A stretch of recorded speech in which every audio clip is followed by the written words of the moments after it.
মুসা বলতে ফেরাউন এইরকম যদি কোনোদিন হয় আনা রব্বুকুমুল আলা, তুমি সবচাইতে বড় আল্লাহ, তাহলে তোমার অবস্থা কি? ফেরাউন মনে করেন পায়খানা করবার গেছে, পেটে কামড় মারছে, বসে গেছে, আবার উঠছে পানি খরচ করে, আবার পেটে কামড় মারছে, আবার বসে গেছে, আবার উঠছে পানি খরচ করে, আবার পেটে কামড় মারছে, আবার বসে গেছে। খালি যখনই বসতেছে খালি ধর করে পাতলা পায়খানা। একবার পায়খানায় দিয়ে 4-5 বার ওঠা বসা করার শেষবারে যখন ফেরাউন উঠতে চায়, শরীরে আর কোনো শক্তি নাই, কাত হয়ে পায়খানার মধ্যে পড়ে গেছে। আনা রব্বুকুমুল আলা, কাত হয়ে গেছে। ধরে কোন কি হয়ে গেছে? উদু ইলা সাবিলি রব্বিকা। মুসা হিকমতের সাথে দাওয়াত দিচ্ছে। এখন ফেরাউন কাত হয়ে বলতেছে, এ আমার সাঙ্গ পাঙ্গ তোমরা কোথায় রে? আমি আল্লাহ হয়ে দুর্বল হয়ে কাত হচ্ছি, তোমরা টাঙিয়ে বের করো। ফেরাউনের সাঙ্গ পাঙ্গ পায়খানার দরজা খুলে দেখে আল্লাহ কাত। ধরে কোন কি কাত? আল্লাহ যখন কাজ হচ্ছে সবাই তারা আল্লাহ বলে মানে না, অনেকে খালি চাকরি করে বেতন খাওয়ার জন্য, বুঝছেন? কিন্তু ফেরাউন মানে না। কারণ ফেরাউন কাজ হচ্ছে, ওরা রাগ করে বলতেছে, এত ক্ষমতার অহংকার করেন, একলা একলা বাড়াবার পারেন না? আজকেও বাংলাদেশের অনেক ফেরাউন আছে, ক্ষমতার অহংকার করে, দুইজন মাজা ধরছে আর জবান খুলে বলতেছে খেলা হবি, মাজা ছেড়ে দিলি টপ করে পড়বি। ধরে কর কথা ঠিক কিনা? একলা একলা বাড়াবার পারেন না। সঙ্গে সঙ্গে ফেরাউন বুঝবার পারছে মুসা তার আসল জায়গায় হাত মারছে। সঙ্গে সঙ্গে ফেরাউন বলে ধর। যেই বলছে ধর, মুসা বলতেছে আল্লাহ ফেরাউন তোমাকে ধরবার চায়। আল্লাহ বলে মুসা দৌড় দে। মুসা বলতেছে আল্লাহ জনগণ বলবে। মুসা ফেরাউনের ভয়ে দৌড়াই। আল্লাহ বলে আরে মুসা না, ফেরাউনও যাবে, তুমিও যাবে, তুমি পার হবে, কিন্তু ফেরাউন আর পার হওয়ার পারবে না। পরিবর্তন নিজের চোখে দেখতে হবে।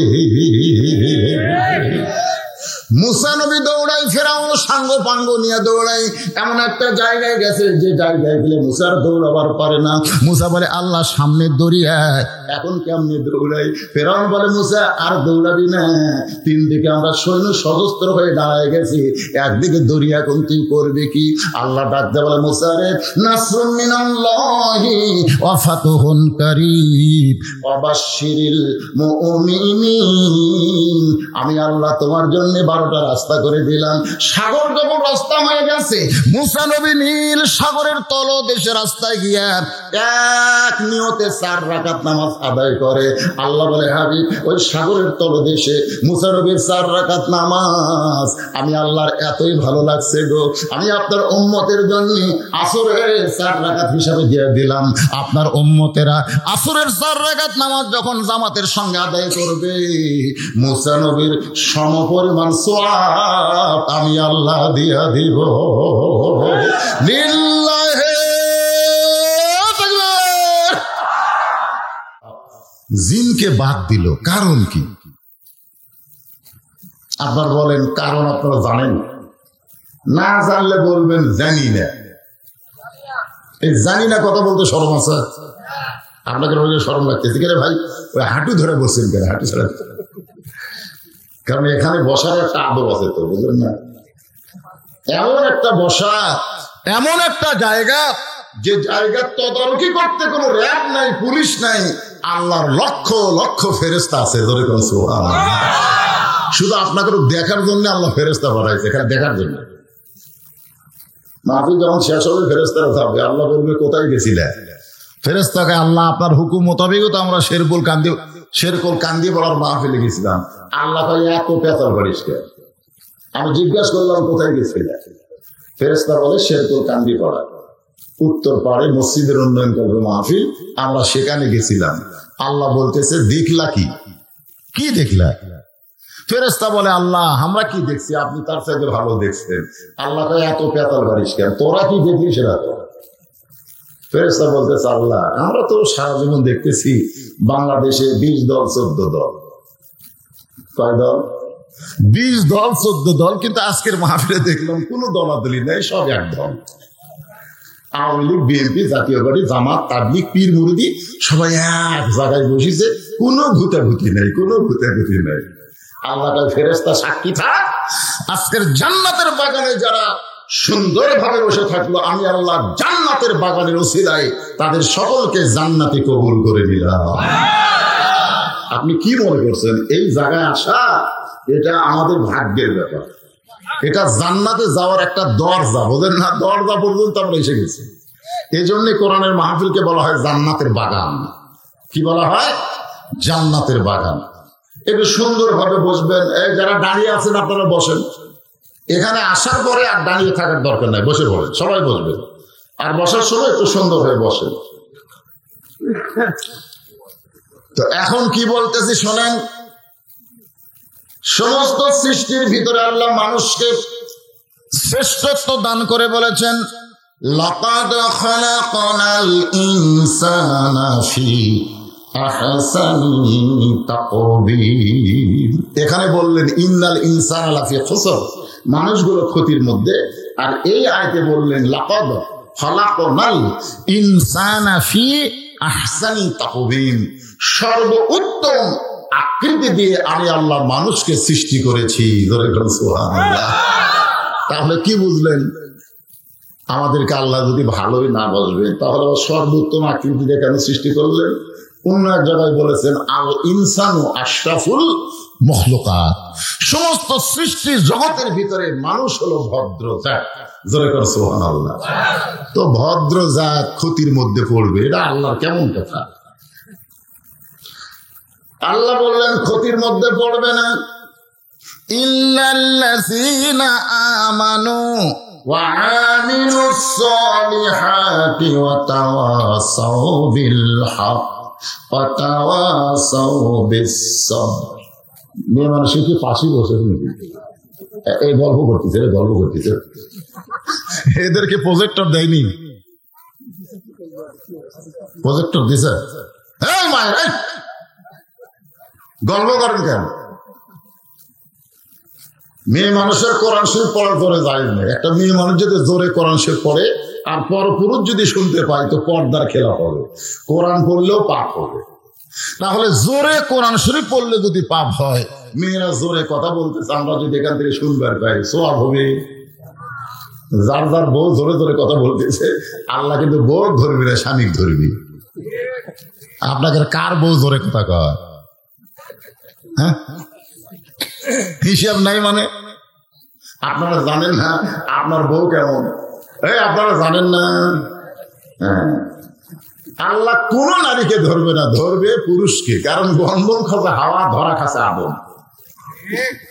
গন্ধম খাসে কে? ধরছে কাক আল্লাহ। হাওয়া আল্লাহ কিছুই কয়নি, খালি আদম কয় আমার দোষ কি? আল্লাহ কয় তোর দোষ হলো তোর বউয়ের দিকে তোর খেয়াল নেই। তোর বউ গন্ধম গাছের কাছে গেছে, শয়তানের ওয়াজ শুনছে। তোর বউ স্টার জলসা জি বাংলা দেখছে। স্টার জলসা জি বাংলা দেখা আর বেহেশতে শয়তানের ওয়াজ শোনা একই। হাওয়ার কাছে শয়তান ওয়াজ করছিল না? আপনারা জানেন না? আপনাদের ঘরে ঘরে যাদের ডিশের লাইন আছে, প্রত্যেক ঘরে শয়তান ঢুকছে। শয়তান এখন রূপ নিছে স্টার জলসা জি বাংলা। স্টার জলসা জি বাংলার মেয়েরা দেখায়, সেই মেয়েরা কোরআনের মাহফিলে ওয়াজ শুনবে না, তো খালি হো হো করবি। এখন কে কথা কয় দেখি? আর কেউ কথা বলবে না। আমার ওয়াজের মধ্যে মা বোনদেরও আলোচনা আছে, কোনো টেনশন নাই। মায়েরা এসেছেন, আল্লাহর হস্তে চুপ করে বসেন। এখানে 4টি বিষয় আলোচনা হবে। ধরে বলেন কয় বিষয়? 1 নম্বর বিষয় হলো ঈমান, 2 নম্বর বিষয় হলো নেক আমল, 3 নম্বর বিষয় হলো অতাওয়াসাউ বিল হক, হক কথা। কুল জাল হক ওয়াসাহাকাল বাতিল ইন্নাল বাতিলা কানা যাহুকা। আমাদের বাংলাদেশে একটা আজিজুল হক ছিল। কি হক? আজিজুল হক, যিনি বুখারী শরীফের বাংলা অনুবাদ করছেন। ওনার আবার একটা ছেলের নাম হলো মামুনুল হক। জোরে কোন নাম কি? মামুনুল হক। বর্তমানে কোথায় আছে? আয় হায়, পাতাওয়া সবেল হকের অবস্থা ভালো না। হক কথা বললেই কারাগারের মধ্যে ঢোকা লাগবে। জোরে কোন ঠিক কিনা? তারপরেও এখানে অতাওয়া সবেল হকের কথা আছে 3 নম্বরে। আর 4 নম্বর হলো অতাওয়া সবিস সবর, সবরের কথা আছে। কোন ধৈর্য? মানে আমার পিঠে শুয়ে খেয়ে যাবে, আমি কিছুই কমো না, এই ধৈর্য না, এই ধৈর্য না। আজকের ধৈর্য হবে অন্যরকম। আপনারা একটু মনোযোগ দিয়ে শুনবেন। তাহলে 1 নম্বরে আসি আমরা, ঈমান। যার নাম কি? ঈমান। মা হুয়াল ঈমান? কালা রাসূলুল্লাহ সাল্লাল্লাহু আলাইহি ওয়াসাল্লাম ইকরার বিল লিসান, তাসদিক বিল জানান, আমল বিল আরকান, এরই নাম হলো ঈমান। ঈমান সম্পর্কে আগে শোনেন, কারণ ঈমান যদি ঠিক না হয়, আমি যত ভালো কাজ করি একটাও কবুল হবে না। 3 জন শ্রেষ্ঠ মানুষ, সুন্দর মানুষ, ভালো মানুষ হওয়ার পরেও জাহান্নামে যাবে। কয়জন? 3 জন ভালো মানুষ, কিন্তু সুন্দর সুন্দর আমল করছে, তারপরেও জাহান্নামে যাবে। তার মধ্যে 1 নম্বর হলো নবীর চাচা আবু তালেব। শিশুকালে মইরা গেছে মা, গর্ভে থাকতে মরছে পিতা, নবী চোখে দেখলেন না। কে করিবে লালন পালন, কে দিবে সান্ত্বনা, এই দুনিয়ার বড় এতিম নবী ছিলেন একজনা। যিনি নবীকে লালন পালন করছেন, আপনারা বলেন তো, নবীর বাবা মায়ের গর্ভে থাকতে মারা গেছে, সেই বাবার দায়িত্ব যিনি পালন করেছেন তিনিও জাহান্নামে হবেন। এত ভালো মানুষ, কিন্তু ঈমান না থাকার কারণে কোথায় যাবে? জাহান্নামে। 2 নম্বর হলো দাতা হাতেম তাই। দাতা হাতেম তাই এত বড় দানবীর ছিল যে নিজের জীবন পর্যন্ত মানুষের জন্য উৎসর্গ করছে, তারপরে লোকটা জাহান্নামে যাবে, ঈমান নাই। ধরে কোন কি নেই?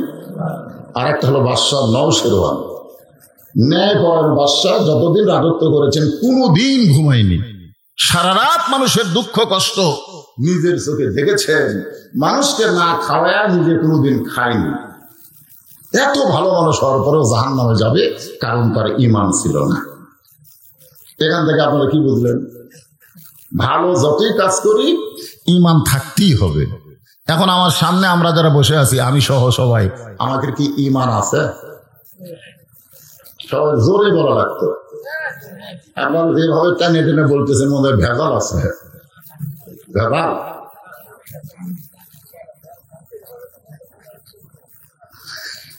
এখানে 3টা বিষয় আছে ঈমানের ব্যাপারে। 1 নম্বর হলো ইকরার বিল লিসান, জবানে বলতে হবে লা ইলাহা ইল্লাল্লাহ। ইকরার বিল লিসান, জবানে বলতে হবে। 2 নম্বর হলো তাসদিক বিল জানান, শুধু মুখে বললে হবে না, আপনার দেহের মধ্যে সবচাইতে দামি জায়গা কলিজার মধ্যে এইটাকে সেট করা লাগবে। বলতে হবে জীবন দেব, কিন্তু ঈমান দেব না। কলিজার মধ্যে যখন ঈমান সেট হবে, তখন আমরা কি বলবো? কথা কয় না, জীবন দেব কিন্তু ঈমান দেব। বর্তমানে আমাদের অবস্থা কি? বাতিলের সঙ্গে আপোষ করে আমরা বেঁচে আছি। এখন কথা ঠিক কিনা? আমরা কিন্তু এমন ইমানদার, আমরা আল্লাহর দিকে খেয়াল করি না, আমরা খেয়াল করি বর্তমান সরকার, খেয়াল করি পুলিশ, র্যাব। কিখন খেয়াল করি কি করি না? আমি ওয়াজ করার সময় খেয়াল করতেছি বর্তমান সরকার যেন বেজার না হয়। আমি খেয়াল করতেছি ওয়াজ করে এখান থেকে যেন বাড়ির যাবার পারি। কিন্তু আমার ঈমান যদি কলিজার মধ্যে থাকতো, সরকারকে আমি খেয়াল করতো না, আল্লাহর খেয়ালে ওয়াজ করতাম, পুলিশ র্যাব ধরার চিন্তা করতাম না, আজরাইল ধরার চিন্তা করতাম। ধরে কোন কথা ঠিক না? এখন আপনারা বলেন, আমাকে এই কলিজার মধ্যে ঈমান আছে, এখানে মুখত আছে। এ বাবা মুরব্বী, এই যে বাজান শোনেন, আমাকে ঈমানটা কি খালি মুখে থাকলে হবে, না ভিতরে সেট করা লাগবে? 3 নম্বর বিষয় হলো আমল বিল আরকান, আমলের মাধ্যমে প্রকাশ করতে হবে। আমি যে ঈমানদার, আমার আমলের মাধ্যমে সেইটা প্রকাশ করা লাগবে। আপনাদের কাছে আমার প্রশ্ন হলো, ঈমান গ্রহণ করার পরে 1 নম্বর আমলের নাম কি? না, ঈমানের পরে যে আমল বিল আরকান ও আমিলুস সলিহা, সূরা আসরের 2 নম্বর পয়েন্ট, নেক আমল। ঈমান গ্রহণ করার পরে 1 নম্বর আমলের নাম কি? আরে নেক আমলের মধ্যে 1 নম্বরের নাম কি? সবাই জোরে কর না, আরো জোরে, জোরসে বলুন, জোর হলো না, আরো জোরে। এই যে এখানকার কয় ছেলে সেই জোরে কছে, কে বাবা মাগরিব এশার নামাজ পড়ছেন? আপনাদের কি মনে হচ্ছে কেমন নামাজ ফরজ হয়নি?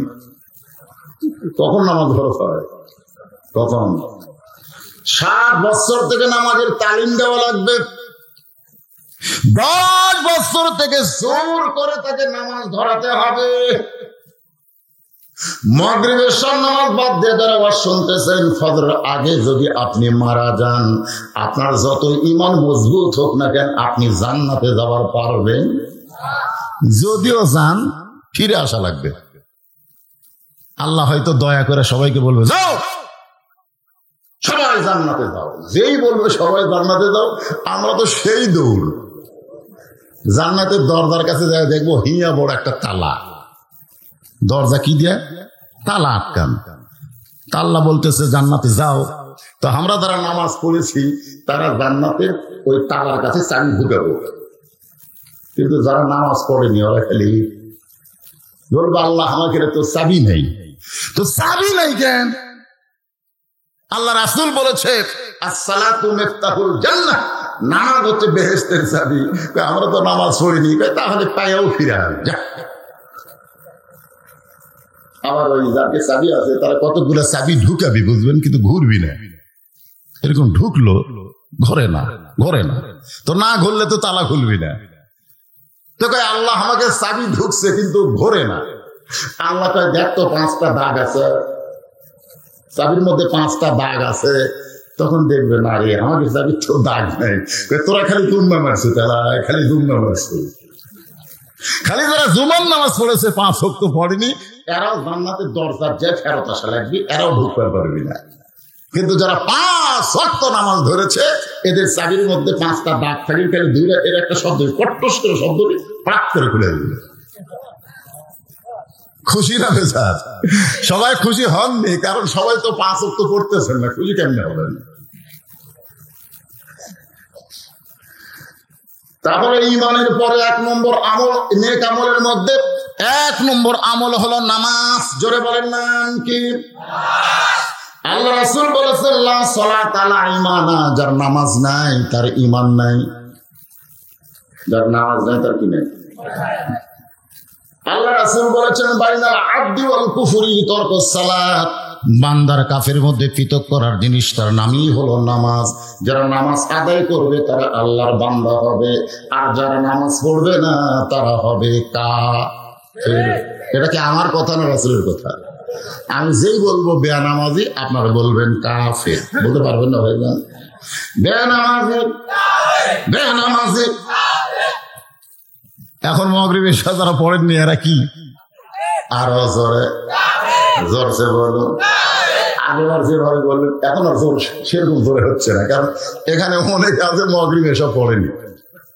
আচ্ছা মাগরিব এশা না পড়লেন, আজকে ওয়াজের পরে, নেক আমলের ওয়াজ শোনার পরে, কেবল তো শুরু করলাম, শোনার পরে যদি কেউ নিয়ত করে আল্লাহ যা করছি ফজর থেকে আর নামাজ ছাড়বো না, আল্লাহ কয় তোর বাকি জীবনের নামাজ না পড়ার সমস্ত গুণ আমি আল্লাহ মাফ করে দিলাম।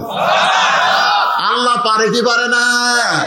তাহলে আজকের নেক আমলের ওয়াজ শোনার পরে ফজরের নামাজ থেকে যদি আমরা নামাজ শুরু করে দেই, তাহলে আল্লাহ নামাজ না পড়ার অপরাধে যত পাপ হয়েছে সমস্ত পাপ আল্লাহ মাফ করে দিবেন। কারণ আল্লাহ বলেছেন লা তাকনাতু মির রাহমাতিল্লাহ ইন্নাল্লাহা ইয়াগফিরুয যুনুবা জামিআ ইন্নাহু হুয়াল গফুরুর রাহিম। আল্লাহ যখন নবীকে 5 ওয়াক্ত নামাজ দিচ্ছেন, এই দুনিয়ার কোন জায়গায় কিন্তু আল্লাহ নবীর নামাজ দেয়নি, নামাজ দিচ্ছে আল্লাহর বাড়িতে। সুবহানাল্লাহ। মানিস তাওয়া আলাল আরশ, আল্লাহ যে আরশে আছে সে আরশের ঘরের মধ্যে আল্লাহ নবীকে 5 ওয়াক্ত নামাজ দিলেন। প্রথম নামাজ হচ্ছে ফজরের নামাজ। যখন কোন নামাজ? 5 ওয়াক্ত নামাজের মধ্যে আমরা শুরু করি ফজর দিয়া। যখন কি দিয়া? ফজর। অবশ্য আজানে 2টা শব্দ বলা হয়, একই শব্দ 2বার বেশি বলা হয়। শব্দ কি আপনারা জানেন? আসসালাতু খায়রুম মিনান নাওম। এই শব্দ শোনার সঙ্গে সঙ্গে পৌষ মাঘ মাসে ল্যাপ তোষকের মহব্বত বেশি না নামাজের মহব্বত বেশি? এটা আপনাদের কাছে। অনেক যুবক আছে এই আজানের আগে আসলে 3.5 হাত, যে আজান শুরু হয় এই 2.5 হাত। কয় হাত? 2.5 হাত। 2.5 হাত মানে কেন? ওই যে ল্যাপের তলে কম্বলের তলে আছে, আজান শুনবে না, আজান ওর কাছে খারাপ লাগে, কানের মধ্যে ঢুকতেছে, এই জন্য কম্বল মাথার উপর তুলে দেয়। যে কম্বল মাথার উপর তুলে দিয়েছে পাও বার হচ্ছে, পাও কি করবে? পাও টেনে বুকের মধ্যে জুড়ে থই। আপনি বাড়া থেকে দেখবেন মনে হয় চাউলের বস্তা ঢেকা থচ্ছে, কিরে মাথাও নাই পাও নাই, গেল কোথায়? কম্বল টানতে দেখেন কম্বলের তলে ওর সাইজ আর সকালবেলা সাইড থেকে কুত্তের সাইজ একই সাইজ। আমি এক ওয়াজে বলছিলাম যে ফজরের নামাজ কাজা করে ল্যাপের মধ্যে শুয়ে থাকে যারা, এরা কুত্তে। যেই কইছি ভাই ও মাত্রই 4-5টা কুত্তে দৌড়াচ্ছে। কুটি যারা ছিল এরা এসে খালি এই সামিনা সাইডে হু হু করা শুরু করলো। আমি কইলাম কে রে, কুত্তা খেপলো কে? আমি তখন বুঝলাম সুম্মা রদাত নাহু আসফালা সাফিলিন। এই ফজরের নামাজ কাজা করে ল্যাপের মধ্যে যারা কুত্তের মতন শুয়ে থাকে, এই কথাটা বলাতে কুত্তা রাগ করছে। কারণ এরা কুত্তা না, কুত্তার চাইতো জঘন্য। যেই বলছি সুম্মা রদাত নাহু আসফালা সাফিলিন, এরা কুকুরের চাইতো জঘন্য। সাথে সাথে কুত্তা সরে গেছে। কারণ কুত্তা লোক মাতিছে, হুজুর আমরা কুত্তা হতে পারি কিন্তু বেনামাজের মতো আমরা খারাপ না। তাহলে কি বুঝলেন? কুত্তার সাথে এদেরকে তুলনা দেওয়া যাবে না, এরা কুকুরের চাইতেও জঘন্য। তুমি রাত 1টার সময় ব্রাজিলের খেলা দেখতে পারো, আর্জেন্টিনার খেলা দেখতে পারো, আর আগান শোনার পথে তুমি ল্যাপের মধ্যে কুকুর হও। যুবক, আল্লাহ তোমাকে ছাড়বে না। মেসি কিভাবে গোল করলো, কোন কর্নার থেকে গোল করলো, কিভাবে গোলের বল তৈরি করে দিল। তুমি সকালে 4টায় বয়ান করো, কয়টার সময় খেলা হয়েছে? কয়টার সময় খেলা হয়েছে? রাত 1টার সময় তুমি সব দেখলে। আর আজান শুনে যখন ফজর আজান দেয় তোমার কমপ্লিট ঘুম হয়ে গেছে। আর ঘুম পারলে তোমার মধ্যে ব্যারাম ঢুকবে, রোগ ঢুকবে। এই জন্য আল্লাহ তোমাকে চেতন করতেছে। কারণ অলিয়ালিল ফজর, ফজরের নিঃশ্বাসটা তোমার দেহের জন্য বড় উপকারী। জোরে কেন সুবহানাল্লাহ। এই ফজরের 2 রাকাত ফরজ নামাজ আল্লাহ যখন নবীরে দিচ্ছেন, নবী বলতেছে আল্লাহ রাতের ঘুমকে আরামের ঘুমকে হারাম করে দিয়া এত সুন্দর ঘুমকে বাদ দিয়া আমার উম্মতেরা ফজরের 2 রাকাত নামাজ যদি আদায় করে আপনি কতটুকু খুশি হবেন? এই 3টা কে রে? এই পিচ্ছেরা কে? আপনারা কিছুই কর না কেন? কিছুই কর না কেন? এত রাত্রে ছেড়ে দেন কেন? এত রাত্রে একটা গরু মুরগি যদি ছেড়ে দেয় কেউ, পাবি পাবি? আপনার কিন্তু এত রাত্রে কেউ গরু মুরগি ছেড়ে দিবে? আপনাকে এমন বোকা কে আছে যে এই রাত্রে গরু ছেড়ে দিবি, মুরগি ছেড়ে দিবি, হাত ছেড়ে দিবি? দিবি কখন দেয়? সকালে দেয়। এত রাত্রে যে ছোট ছোট 3টা বাচ্চাকে আপনারা ছেড়ে দিচ্ছেন,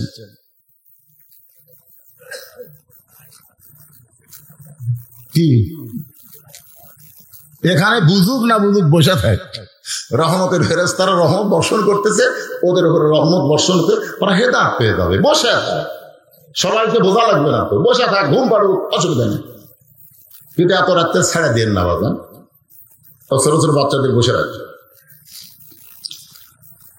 আল্লাহ বলে হাবিব আপনার আদি পিতা আদম আলাইহিস সালাম তওবা কবুলের পরে যখন কাবা ঘর ছিল না, তবে কাবা ঘরের জায়গার ভিতরে এক নিয়তে 2 রাকাত নামাজ আদায় করেছে। ওই 2 রাকাত নামাজ আমি আল্লাহর কাছে এত ভালো লাগলো, আপনার উম্মতের জন্য আদমের সেই 2 রাকাত ফজরের ফরজ হিসেবে দিয়ে দিলাম। আপনার উম্মতেরা ফজরের 2 রাকাত ফরজ নামাজ যখন জামাতের সঙ্গে আদায় করবে, আদম নবীর সম পরিমাণ সওয়াব আমি আল্লাহ দিয়ে দিব। ফজরের 2 রাকাত ফরজ আদায় করলে আদম নবীর সম পরিমাণ। আদম নবীর নামাজ বুঝেন? তওবা যখন কবুল হয়েছে তখন কাবা ঘর ছিল না, কাবা ঘরের জায়গার ভিতরে, বর্তমানে যেখানে কাবা আছে ওই কাবা ঘরের জায়গার মধ্যে আদম নবী 2 রাকাত নামাজ আদায় করছে। সাহাবারা জিজ্ঞেস করলেন, হুজুর তখন তো কাবা ঘর ছিল না, আদম নবী যে কাবা ঘরের জায়গায় 2 রাকাত নামাজ আদায় করলো কোন দিক হয়ে? কারণ আমরা যখন নামাজ পড়ি কোন একটা দিক হয়ে পড়ি, ধরে কোন ঠিক কিনা? আপনাদের মসজিদ বানাচ্ছেন কোন দিকে? পশ্চিম দিক। পশ্চিম দিক হলো কাবা। আল্লাহ রহমতে আপনাদের দোয়া আমি কাবা ঘর কয়েকবার দেখছি। কাবা ঘরের দরজা কিন্তু মাত্র একটা দরজা। কয় দরজা? এক দরজা হওয়া লাগতো 4টা দরজা, মানে চারিদিকের মানুষ কাবার দিকে মুখ করে নামাজ পড়ে, তাহলে প্রত্যেক দিকে একটা করে দরজা হওয়া দরকার ছিল না, কিন্তু না, আল্লাহ দরজা রাখছে একটা। আর সেই দরজাটাই আল্লাহ বাংলাদেশের দিকে রাখছে। জোরে করে সুবহানাল্লাহ। আমি ওখানে গিয়ে মিনিট 10 কাঁদছি, আমাদের দেশের দিকে দরজা দেখে আমরা কি দেশের মানুষ রে, আল্লাহর ঘরটাও বাংলাদেশের কাবার ঘর, কাবা ঘরের দরজাটা বাংলাদেশের দিকে রাখছে। এই জন্য গোটা পৃথিবীর ভিতরে বাংলাদেশের মুসলমান নামাজ কম পড়ুক, কিন্তু এদের নামাজের সাইজ ভালো। বহু দেশের মুসলমানকে নামাজ পড়া আমি দেখছি, হাত বাঁধার পরে 2 হাত দেন কি করতেছে তা ঠিক নেই। আমাকে বাংলাদেশের লোকেরা একবার হাত বাঁধে ভাই, যতক্ষণ নামাজ শেষ না হবে ততক্ষণ এই আল্লাহর নিয়মগুলো, সে হুকুমগুলো সে তরক করে না। ধরে ঠিক কিনা? আমি দেখছি সুদানের এক লোক, আমি নামাজের শেষদার দিছি, আমার শেষদার উপর দিয়ে পাওয়া মারছে ঘাড়ের উপর। আমি কই কে রে, মানুষ না ভাই? আমাদের বাংলাদেশের কোন মুসলমান যদি নামাজ পড়ে, যতক্ষণ নামাজ শেষ না হবে ততক্ষণ আর সামনে দিয়ে কেউ যাবি না। ধরে ঠিক কিনা? কারণ কি জানেন? আমাদের দিকে আল্লাহর কাবা ঘরের দরজা। আমরা যদি একটু নিয়ম মতো নামাজ পড়ি, তাহলে আমাদের নামাজ শুধু কাবার দিকে হবে না, কাবা বরাবর বাইতুল মামুর, বাইতুল মামুর বরাবর আল্লাহর আরশ। আল্লাহ রাসূল বলেছেন, আনতাবুদুল্লাহ কাআন্নাকা তারাহু ফাইন লাম তাকুন তারাহু ফাইন্নাহু ইয়ারাকা। যখন এক জগ পানির মধ্যে এক মুষ্টি চিনি ঘন্টন মারলে, ওই পানির মধ্যে চিনি যেমন বিলীন হইয়া যায়, শত চেষ্টা করলেও যেমন পানি থেকে চিনির আলাদা করা যায় না, বাংলার মুসলমান যখন নামাজে দাঁড়ায়, ওই মুসলমান আল্লাহর মহব্বতে নিজের অস্তিত্ব বিলীন করে দেয়। গোটা দুনিয়া ছাড়তে বললে ছাড়বে, কিন্তু এদের জীবন থেকে একটা ওয়াক্ত নামাজ এরা কোনোদিন ছাড়বে না। যারা নামাজ ধরছে আমি তাদের কথা বলতেছি। আপনারা যারা 5 ওয়াক্ত নামাজ পড়েন, একদিন ঈশার নামাজ না পড়ে আপনি ঘুমাবেন, আপনি কত বড় বাপের বেটা। চেষ্টা করে দেখেন তো ঘুম ধরবে? এই নামাজের কথা কন না কেন? একদিন খালি এসা না পড়ে আপনি ঘুম আসবেন, দেখি আপনাকে ঘুম ধরবেই না। যতক্ষণ পর্যন্ত এসা আদায় না করবেন, আপনি যে এসা আদায় করলেন, আপনার চোখে আল্লাহ ঘুম দিল, আপনি বুঝতে পারলেন আপনি জান্নাতি। আপনার নামাজকে আল্লাহ কবুল করেছে, যার কারণে আপনি সব ছাড়তে পারবেন, কিন্তু নামাজ ছাড়তে পারতেছেন না। ফজরের 2 রাকাত ফরজ নামাজ আদায় করলে আদম নবীর সমপরিমাণ সওয়াব যখন আল্লাহ দিবার চাই, নবী বলতেছে, আল্লাহ যোহরের 4 রাকাত ফরজ নামাজ আদায় করলে আপনি কেমন খুশি হবেন আমি জানতে চাই। আল্লাহ বলে, হাবিব, আপনার যে জাতির পিতা, পবিত্র কোরআন শরীফে আল্লাহ একজন নবীকে আমাদের জাতির পিতা বানায় দিচ্ছে, আপনারা বলেন তো সেই নবীর নাম কি? এটা আমার কথা না, আল্লাহর কথা। মিল্লাত আবিকুম ইব্রাহিম ওয়া সাম্মাকুমুল মুসলিমিন। সুবহানাল্লাহ। একই বিষয়ে পিতা বেশি হওয়া ভালো না। প্রত্যেকটা বিষয় আছে না, আদি পিতা হিসাবে পিতা একজন, নাম কি? আদি পিতা। হ্যাঁ, একই পিতা। আপনি যদি কোন আদি পিতা 2টা, তা চলবে না। আদি পিতা হিসেবে কয়জন? নাম কি? আদম আলাইহিস সালাম। জাতির পিতা হিসেবে কয়জন? একজন, নাম কি? ইব্রাহিম আলাইহিস সালাম। জন্ম দেওয়া পিতা হিসেবে কয়জন? একজন। এখন আপনাদের পিতা আপনারা ছিলেন। কেউ যদি বলে আমার 2 বাপে জন্ম দিছে, বুঝবেন ওর জন্মে ভেজাল আছে। কেউ যদি বলে আমার জাতির পিতা দুইটা, বুঝবেন ওর জাতির মধ্যেও ভেজাল আছে। এই জন্য একই বিষয়ে একজনকে ছাড়া দুইজন পিতা মানা যাবে না। জোরে কর না কেন? চরকের উপরে বসে আছে, আজও রশি ধরে টানতেছে। জাতির পিতা ইব্রাহিম ছোট বাচ্চার মতন ফোফায় ফোফায় কাঁদতেছে।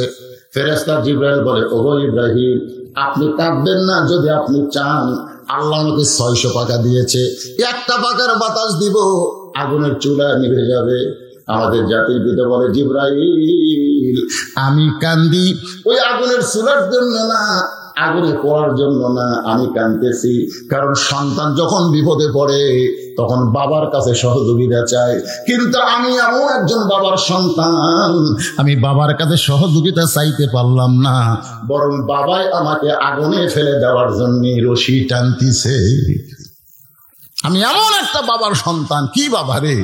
সন্তান বিপদে পড়লে, আব্বা আব্বা বাবা, আমি বিপদে পড়ছি আব্বা, বাপের কাছে সহযোগিতা চাই। আর আমার বাপ কেমন বাপ? আমার রশি টানতেছে আগুন ছেলে দেওয়ার জন্য। আপনারা বলেন তো, ইব্রাহিম নবীর বাপ ভালো বাপ না খারাপ বাপ? খারাপ বাপ। এখনকার বাপ কেমন? এখন যারা বাপ ভালো বাপ। আপনার ছেলে সারাদিন আইডিয়া গরুর মতন ঘুরতেছে, সারাদিন আইডিয়া গরু, বোঝেন না? আইডিয়া গরু, আরে গরুর দড়ি ছেড়ে দিলে ওই গরুর কোনো ব্রেক আছে? এ কথা কর না কেন, ব্রেক আছে? আমার এলাকার এক আইডিয়া গরু খালি দড়ি ছেড়ে। একজনকে বলতে, ভাই এই হারে দড়ি তো আর কিনা বাইরা, খালি দড়ি ছেড়ে রে, কি করি? তো বলতেছে, এক যদি তুই দড়ি ছেঁড়া থেকে বাঁচাবার চাস তাহলে লাকলি দে, এই লাকের মধ্যে করে একটা চিকন লাইলনের দড়ি দিয়ে ব্যাংকে তারই সাথে দড়ি বান, আর ছেড়ে পারবি না। এই লাকলি আটটা মারে কিন্তু সেই সার ফলে আর ঠান দেয় না। আমাদের আইডিয়ার মতন করা ঘুরতেছে। এরকে নাকলি হলে একটা বিয়ে দেওয়া লাগবে। ধরে কোন কি দেওয়া লাগবে? একটা বিয়ে দেন, শালাকের ঘোড়া বন্ধ হয়ে যাবে। ধরে কোন কথা ঠিক করে এতই ঘোড়া ঘুরতেছে রে। আপনি বলেন, যার সন্তান আইডিয়া গরুর মতন ঘোরে, সারাদিন 3 টাচ মোবাইল নিয়ে কি জানো করে, পাবজি খেলে, ফ্রি ফায়ার খেলে, আর বাবা কিছুই কয় না।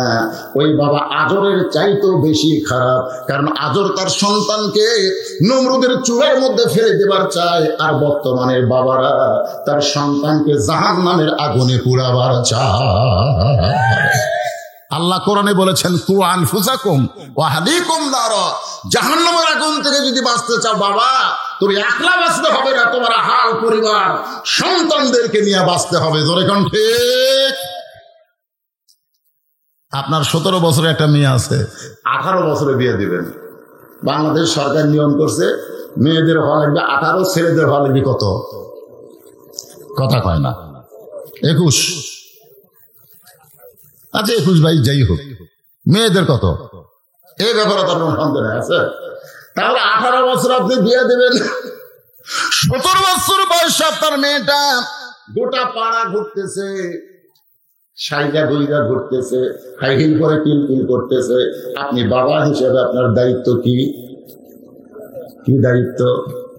আল্লাহ নবী ঘরের মধ্যে ঢুইকা দেখে 9 বছরের ফাতেমা হাতের মধ্যে চুরি দিয়া মুসকি মুসকি হাসতেছে। নবী বাবা হিসেবে দায়িত্ব কি? ছেলে মেয়ের হাতে, মাত্র 9 বছরের মেয়ে ফাতেমা হাতের মধ্যে চুরি দিয়ে মুসকি মুসকি হাসতেছে। নবী ঘরের মধ্যে না ঢুকে বারান্দায় থাকলেন। ফাতেমা চমকে গেল যে বাবা ঘরের মধ্যে ঢুকতে চায়, কিন্তু ঘরে না ঢুকে কেন ঢুকলো না? বারান্দায় গিয়ে দেখে নবীর চোখে দর দর করে পানি পড়তেছে। ফাতেমা বলে, বাবা কি দুঃখ আপনার মনে, এমন করে কেন কাঁদতেছেন? রাসূল বললেন, ফাতেমা যে দুনিয়াতে সাজবে মা, আল্লাহ তার আখিরাতের সাজ কমায়া দিবে। নবী শুধু এইটুকু বললেন যে দুনিয়াতে সাজবে মা, আল্লাহ তার আখিরাতের সাজ কমায় দিবে। সঙ্গে সঙ্গে ফাতেমা হাতের চুড়ি খুলে মাটি ফাইলা দিলেন। নবী দৌড়ে গিয়ে চুড়ি দুইটা করে আমার পকেটের মধ্যে ঢুকাইলেন। ফাতেমা বলে, বাবা, যে চুড়ি হাতে দেওয়ার কারণে আপনি রাগ করে ঘরে ঢুকলেন না, এখন সেই চুড়ি ফাইলা দিলাম, আপনি কেন করে আমার পকেটে ঢুকাইলেন? রাসূল বলেন, ফাতেমা তুই আমার কাছে আয়। যেই মাত্র ফাতেমা নবীর কাছে, নবী কপালে চুমো দিয়ে বললেন, মা, একদিন তোর নাকে ফুল পরায় দেব, একদিন তোর কানে দুল পরায় দেব, একদিন তোর গলায় মারায় পরায় দেব। ফাতেমা বলতেছেন, কবে কবে কবে? আল্লাহ রাসূল বললেন, ফাতেমা, যেদিন তোমার বিবাহ হবে। ও ফাতেমা শোনো, মেয়েরা কেবলমাত্র একটা পুরুষের জন্য সাজতে পারবে, সেই পুরুষ হলো তার স্বামী। স্বামী ছাড়া অন্য কোন পুরুষের জন্য নারীদের সাজা জায়েজ নাই।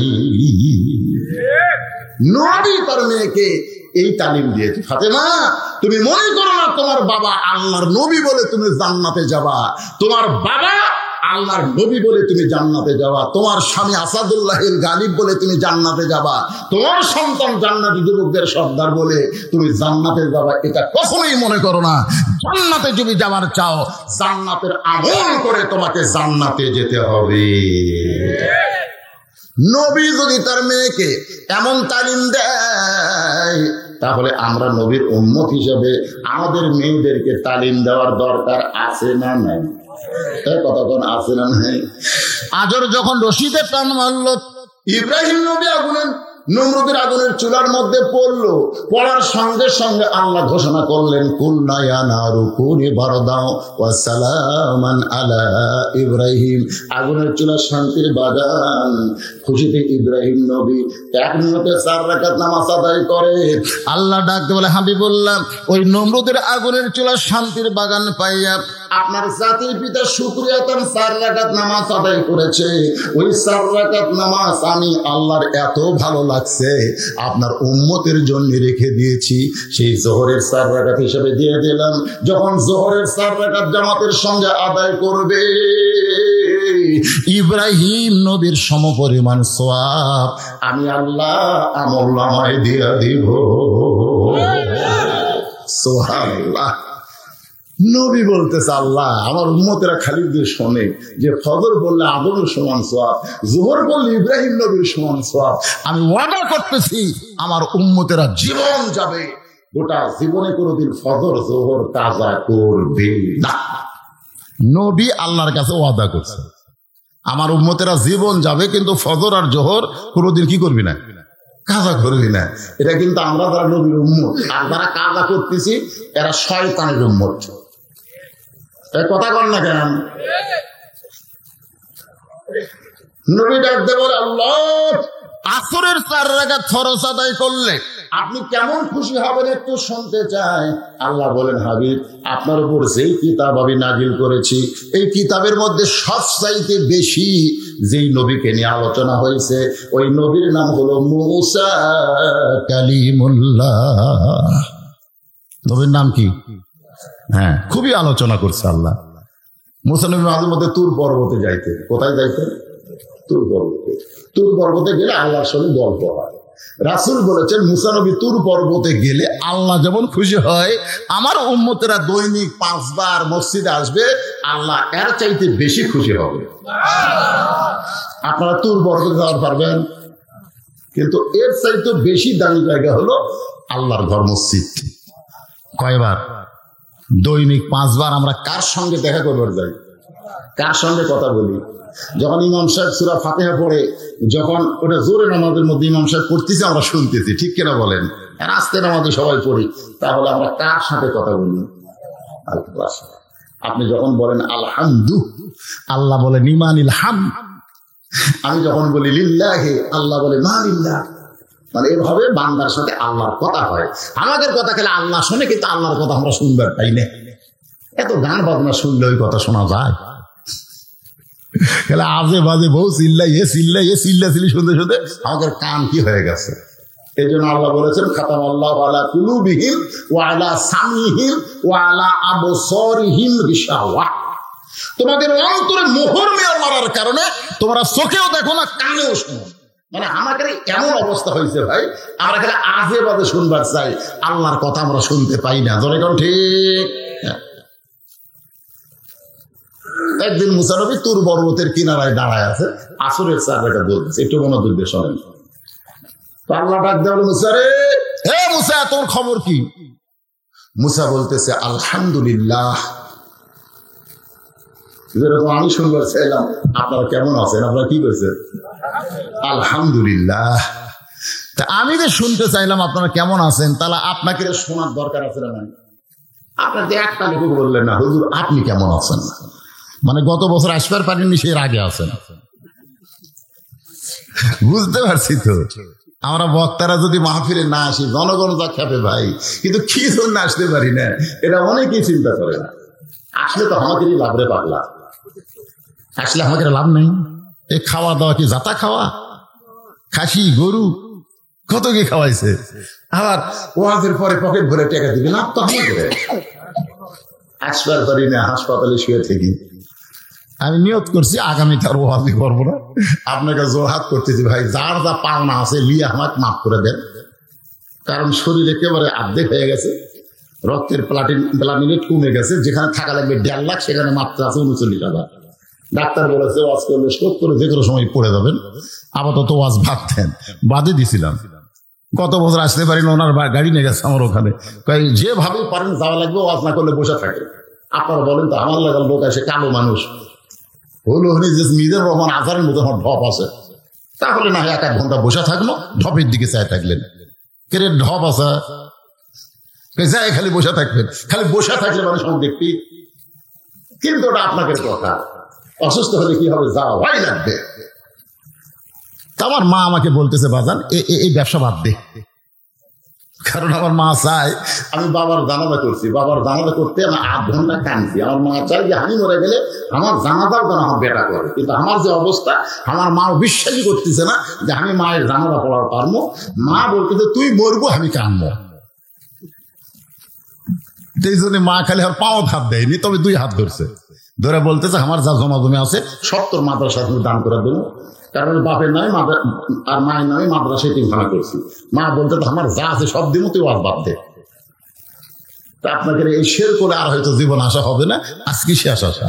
জোড়হাত করে বলতেছি বাজান, সেই ছোট্টবেলা থেকে ওয়াজ করি, আপনারা কি দিয়েছেন আমি জীবনে দেখিনি। উপরে 100 টাকা, ভিতরে খালি 20 টাকা, মনে আছে আপনাকে? এইরকম মোটা করে দিচ্ছে। এই বিলের মধ্যে বহু ওয়াজ করছি, বাড়ির যা গুণের দিকে 350, 350 হয়, আপনারা 350 টাকা দিচ্ছেন। হুন্ডা বেড়াচ্ছি, হুন্ডা মাঝে মধ্যে বন্ধ হয়, তেল নাই, বন্ধ হয়ে গেছে, 1.5 মাইল ঠেলে লেগেছে তেল কেনার জন্য, ঠেলে তেল তুলে আবার চালু হয় না, আবার 2 লোকের ঠেলে ভাই, সে ভাঙ্গাসের হুন্ডা নিয়ে ওয়াজ করছি 350 টাকা দিয়ে। 17 বছর আমাকে মারছেন আপনারা, 17 বছর কি টাকা দিয়েছেন আমি দেখিনি। আমার অ্যাক্সিডেন্ট হয়ে যখন ছেলেটাকে মারা গেল গুরুদাসপুর ওয়াজ করে, আমি চিন্তা করলাম আমি যে কোনো সময় মরবো, মরে গেলে সব ভুলে যাবি, আমি মরে গেলেও যেন আমি জীবিত থাকি। এই জন্য মসজিদ মাদ্রাসা এতিমখানা যারা গেছেন সব টাকা, যত টাকা আপনারা দিয়েছেন সব টাকা দিয়ে 200 শতক জায়গার উপরে মসজিদ মাদ্রাসা এতিমখানা নির্মাণ করে আমি আল্লাহর কাছে ওয়াকফ করে দিচ্ছি যে আল্লাহ সব মালিক তুমি, আমার কিছু দরকার নেই। আমি দিয়েছি ভাই, অসুস্থ হলে আসতে পারি না, আপনারা যা তাই করেন। আমি ওয়াজ করে ব্যবসা করি না, ওয়াজ করেন আল্লাহ রাস্তায় খরচ করি। দোয়া করেন ইমানের সাথে, ইজ্জতের সাথে, সম্মান নিয়ে আমি যেন দুনিয়া থেকে বিদায় হতে পারি। কি দোয়া করার দরকার আছে না? নাই, দরকার আছে। আপনাদের উচিত ছিল যে এই অসুস্থ মানুষ ওয়াজ করে রাইছে, আমরা একটু বলি হুজুর আপনি কেমন আছেন, একটা লোকও বললেন না। মাইক লয়, এমনি তো বললে আমি শুনবার ভাই। মুসা নবীকে আল্লাহ বলতেছে, মুসা রে তোমার খবর কি? মুসা বলতেছে আলহামদুলিল্লাহ। মুসা বলতেছে আল্লাহ যখন আমার খবর চাইছে, তাহলে আমারও তো উচিত আল্লাহর খবর চাওয়া। তো মুসা বলতেছে আল্লাহ আপনার খবর কি? আল্লাহ বলতেছে মুসা আমার খবর যদি জানবার চাও, ইযহাব ইলা ফিরাউন ইন্নাহু তাগা, আমি আল্লাহ কেমন আছি যদি জানবার চাও তাহলে ফেরাউনের কাছে যাও। কার কাছে যাও? ফেরাউনের কাছে যাও। তো মুসা নবী ফেরাউনের কাছে গেছে আল্লাহ কেমন আছে জানার জন্য। তো ফেরাউনের কাছে গিয়ে মুসা নবী দেখতেছে ফেরাউন একটা চেয়ারে বসে জিকির করতেছে, জিকির। কি জিকির?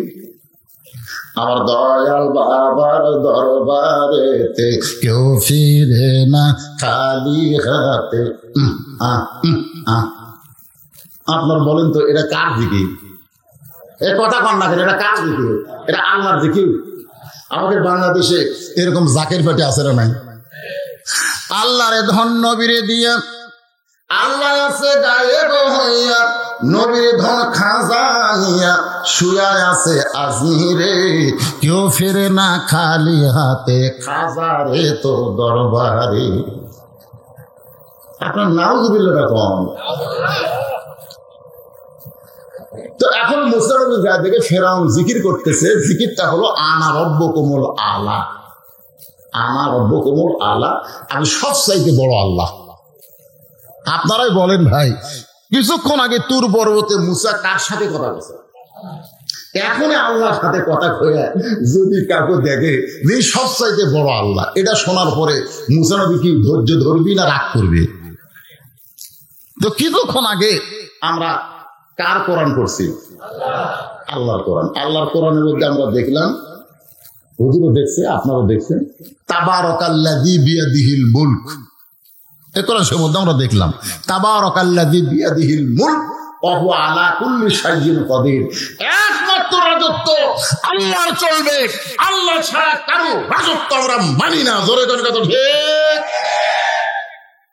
হজ করবার যায় আপনি ঠিকই কইছেন, লব্বাইক আল্লাহুম্মা লব্বাইক, লব্বাইক লা শারিকা লাকা, লব্বাইক ইন্নাল হামদা ওয়ান নি'মাতা লাকা ওয়াল মুলক লা শারিকা লাক।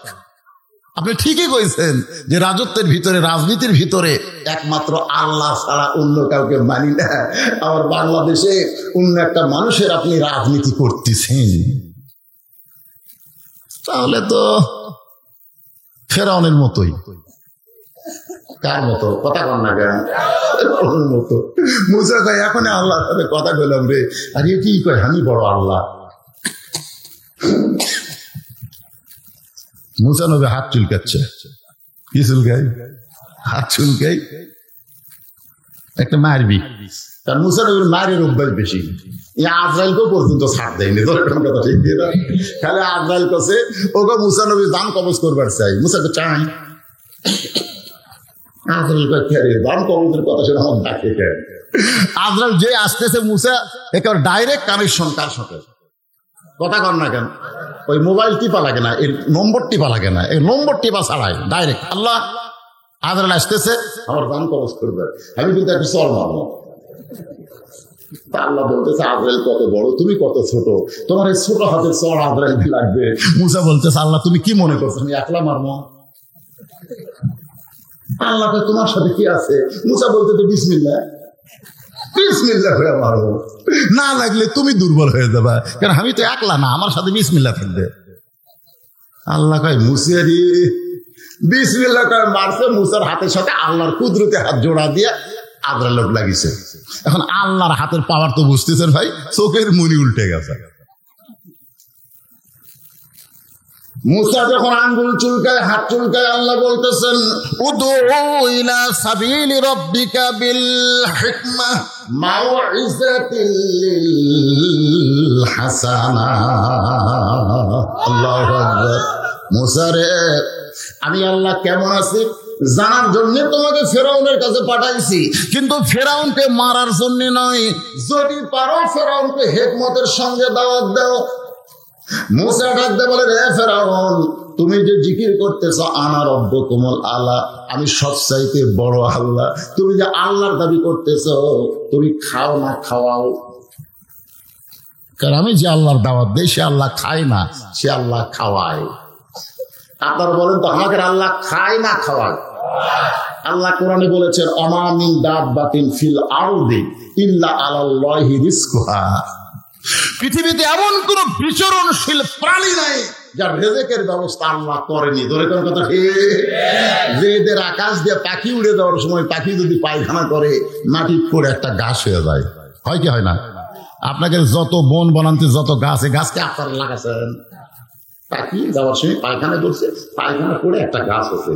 যেই দেশের পাখির পায়খানা মাটিতে পড়ার সঙ্গে গাছ হয়, সেই দেশে আর যাই হোক কোনোদিন দুর্ভিক্ষ হবে না। বলে কথা ঠিক কিনা? প্রধানমন্ত্রী বুঝবার পারতেছে না, দুর্ভিক্ষ হবে। আসলে দুর্ভিক্ষ হবে না, অন্য কিছু হবে। 23 সালে অন্য কিছু হবে। এখন কি হবে সেটা আমি বলতেছি না, আপনারা বেঁচে থাকলে দেখে পাবেন কি হবে। কিছু হবে না, হবে। আল্লাহ আমাদের নূরের একটা চোখ দিছে, সেই চোখ দিয়ে আমরা দেখতেছি কিছু একটা হবে। এখন কি হবে সেটা আসলে বলতেছি না। হয় বজরশিদ জেলাতে আটকা পড়বি, না হয় বাইরে থেকে হক কথা একেবারে গলা ফাটিয়া করবি। ধরে কোন কথা ঠিক কিনা? যে কোনো একটা হবি। আজকে অতাওয়া সবিল হক, অতাওয়া সবিল সবর, এই আমলের পরে আমি আপনাদের সামনে বলতেছি। আমার মায়েরা চিন্তা করতে যে হুজুর শুধু পুরুষের সামনে ওয়াজ করতেছেন, আমরা যে পুরুষের চাইতে বেশি আইছি, আমাদের কথা কি আপনার মনে নাই? আমি সেই মা বোনদেরকে চুপ করে রাখছি, তারা কিন্তু চুপ হয়ে গেছে। এই মা বোনদের জন্য একটু সামান্য সময় ওয়াজ করবো। আমিলুস সালিহা, মায়েদের নেক আমল কি 4-5 মিনিট। আপনারা কি বিরক্ত হবেন? আমার মায়েরা যারা পর্দার অন্তর আছেন শোনেন, মেয়েদের সম্পর্কে আল্লাহ বলেছেন অপরনা ফি বুয়ুতিকুন্না ওয়ালা তাবাররাজনা তাবাররুজাল জাহিলিয়াতিল উলা। কতগুলো মেয়ে মানুষ, বুঝলেন? এই শোনেন, আমাদের মা গুলা যদি ভালো হয়, বউগুলা যদি ভালো হয়, লাভ কার? আমাদেরই লাভ। কতগুলো মেয়ে মানুষ মা ফাতেমার সঙ্গে দেখা করবে, কতগুলো মেয়ে মানুষ দেখা করবে মা ফাতেমার সাথে। তো মা ফাতেমার বাড়িতে এসে দরজা বন্ধ, মেয়েগুলো সব দরজার কাছে দাঁড়ায় আছে। মেয়েরা চিন্তা করতেছে ফাতেমার সাথে দেখা করতে আসলাম, দরজা বন্ধ, এখন কি করা যায়? ইতিমধ্যে দেখে ছোট্ট একটা বাচ্চা দৌড়াদৌড়ি করতেছে। মেয়েদের মধ্যে একজন ডাক দিল, বাবু, ও বাবু। বলার সঙ্গে সঙ্গে দৌড়াইছে। তোমার নাম কি? বলে আমার নাম হলো হোসাইন ইবনে আলী। চুরি করছে কি রে? হোসাইন ইবনে আলী, তাহলে এটাই তো ফাতেমার বেটা। তো বলতেছে, বাবা আমরা তোমার মায়ের সাথে একটু দেখা করব, তোমার মাও তো বাড়ির দরজা বন্ধ করে রাখছে, তুমি একটু কষ্ট করে তোমার মায়ের কাছে যাও, যে তোমার মার কাছ থেকে অনুমতি নিয়ে আমাদের একটু দেখা করার ব্যবস্থা করো। সঙ্গে সঙ্গে হোসাইন খেলাধুলা বাদ দিয়ে মায়ের সঙ্গে মেয়েদের দেখা করার জন্য বাড়ির মধ্যে ঢুকছে। যে বাড়ির মধ্যে ঢুকছে, ঢোকার এই রাস্তায় হযরত আলী আল্লাহর কোরআন শরীফ পড়তেছে। সুবহানাল্লাহ বলে। হযরত আলী কি পড়তেছে? আল্লাহর কোরআন শরীফ হযরত আলী পড়তেছে। ইন্নামাল মুমিনুনা আল্লাযীনা ইযা যুকিরাল্লাহু ওয়াজিলাত কুলুবুহুম ওয়া ইযা তুলিয়াত আলাইহিম আয়াতুহু যাদাতুহুম ঈমানাও ওয়া আলা রাব্বিহিম ইয়াতাওয়াক্কালুন।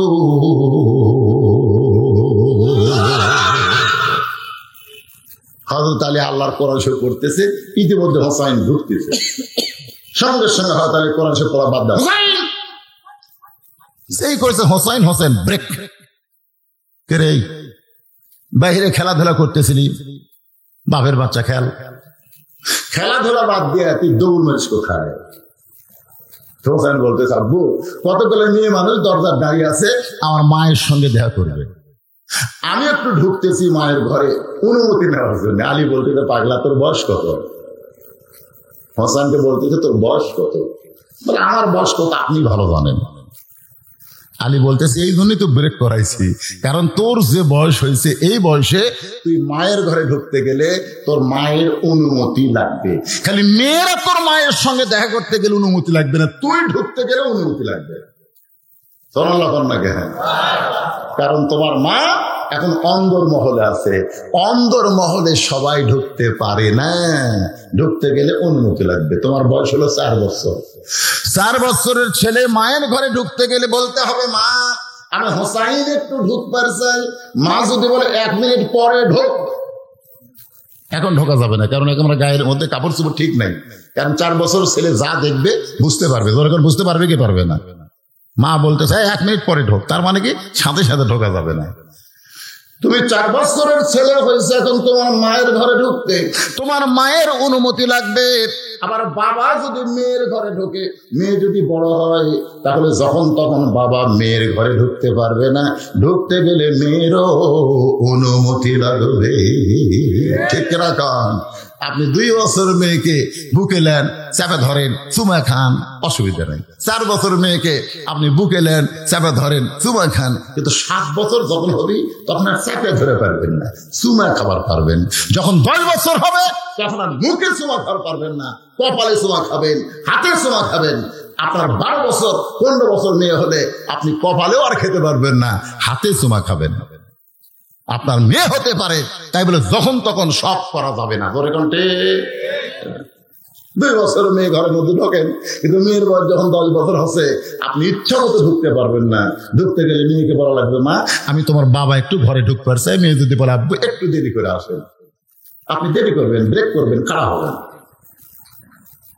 আলী বলতেছেন, হোসাইন শুধু একজন মানুষ ঢুকতে অনুমতি লাগবে না, একজন মানুষ ঢুকতে অনুমতি লাগবে না, সেইটা হলো স্বামী।